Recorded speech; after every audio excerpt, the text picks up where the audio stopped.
Yo, yo, yo, it is JoJo Heart Attack here, and these are the Bass Vlogs.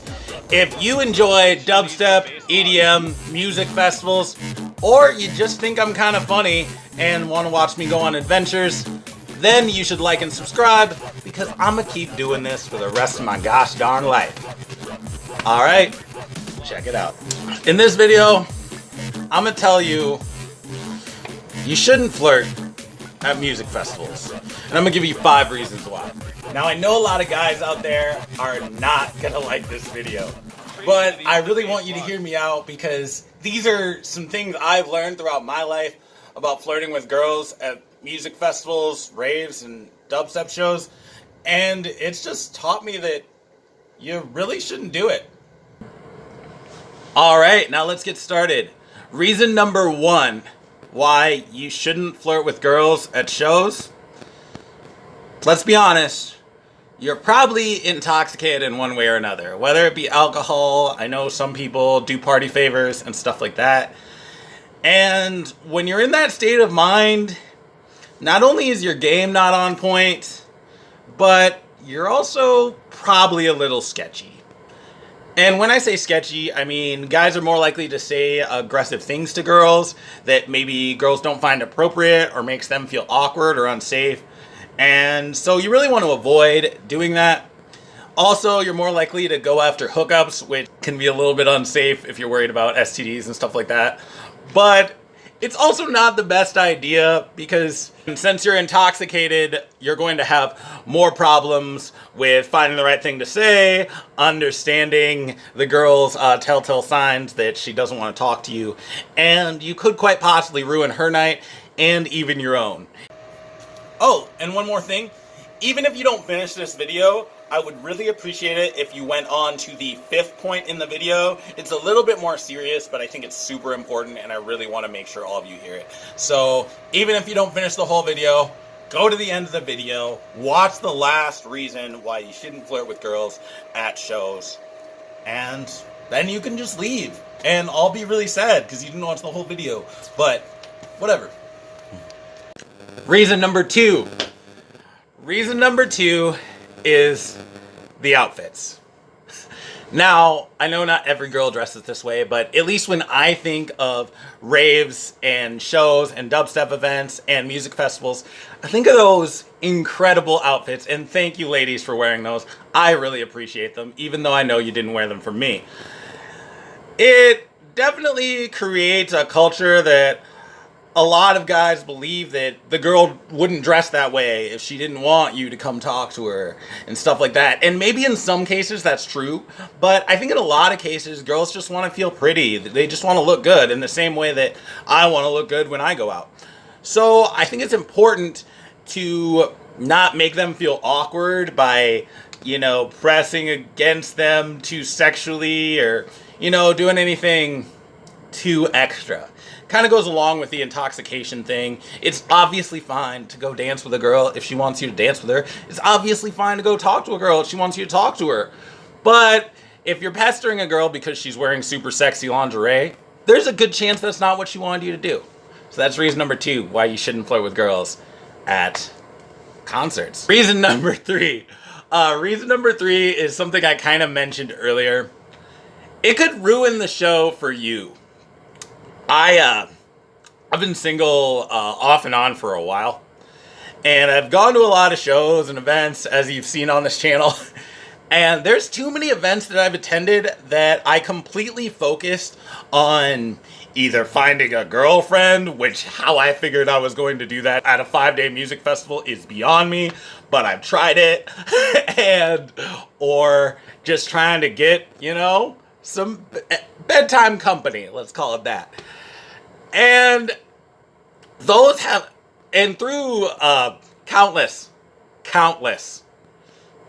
times of rejection, I have found it can actually ruin my event. Like an event that I paid upwards of $300 for can be ruined by a girl turning me down just because I made the whole event about trying to get with a girl, whether that be for dating in the future or just for that specific night. So that's another reason that you really shouldn't be flirting with girls at music festivals.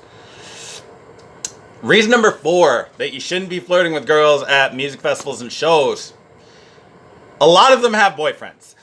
I think this is crazy because I didn't get this. A lot of you are going to say that you knew this, but I didn't get this when I first started out in the concert scene.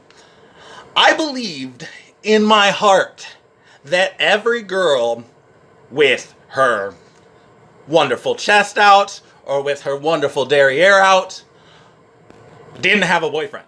And that I could just go talk to them and I could whisk them away.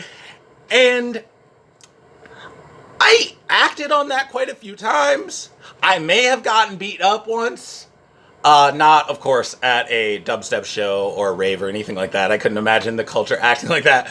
But I kind of got beat up for talking to somebody that I probably shouldn't have been talking to. And ironically, a lot of guys think it doesn't matter if she has a boyfriend or not. She's going to tell me if she has a boyfriend. That is actually not true. Especially because unless you're being super aggressive, which I'm going to talk about in my last point, the girl might just think you want to be her friend, which is a great thing to do. Definitely talk to girls and try to become their friends.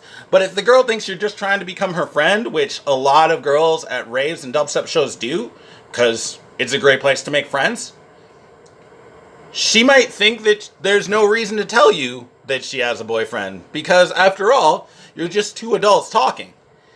And so you spend the next 3.5 hours talking to your new friend and complimenting her and continuing conversation and slowly raising the level of hopes in your mind that you're gonna, get with this girl or maybe get her number. And then you meet her boyfriend. Oh, you're the boyfriend? That's cool. Because I've been sitting here for 3 hours. I haven't even heard a set in 3 hours because I'm talking to this wonderful girl who definitely has a boyfriend. Yeah, that's happened to me. It wasn't fun. So of course that was reason number 4, because she might have a boyfriend. Now, reason number 5, being too aggressive. This is actually pretty serious, and so I guess I don't want this to seem like a joke. A lot of people, especially when they're intoxicated, like in reason number 1, may act a specific way. And not only will the girls possibly act a specific way, being less likely to say no to certain things, the guys will also act a specific way in that we will be more likely to be aggressive. And it's important for us to understand that, as I think we all know at this point, being too intoxicated or too high is not acceptable when you're consenting to sexual activities. People might disagree with me on the level of intoxication that may be appropriate, but I think we all understand that there is a certain point or mental state that a person can reach in which they are not confident in their actions, and they could do or be forced to do something that they would definitely regret.